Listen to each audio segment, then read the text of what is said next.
Sinong pasyent yan guys? Meron akong video yung nag-trend, yung nag-viral na mga taong kinatay, yung viral house. Meron akong videos pero mas mabuti nang hindi ko na lang i-PPM sa inyo kasi ilagay ko na lang yan sa video dyan sa papanoorin natin mamaya. Yun palang taong sa likod dito, yung mga taong kinatay at ginawang para lang hayop na like manok o baboy na niluto. Sila pala ang taong nasa likod na yan, which is yung bang mga carnival at makikita natin sa moving wrong turn. Totoo pala yun. Totoo pala ang storya na yun kaya ginawa nila ng movie. So ayun, nagpakita na sila sa harap ng camera. Sila ang taong nasa likod nito. Nakakatakot.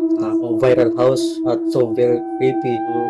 Marami sa atin ay takot sa mga ganyang usapin. Lalo na sa mga nakadiri nakakasukang content, diba? So mas mabuti nang papanoorin natin ng sabay para wala nang send direction messengers. Papanoorin natin.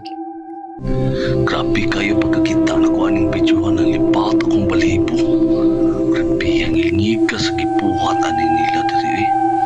Karon makitaan yun ninyo, kinsay nagkuhan yun.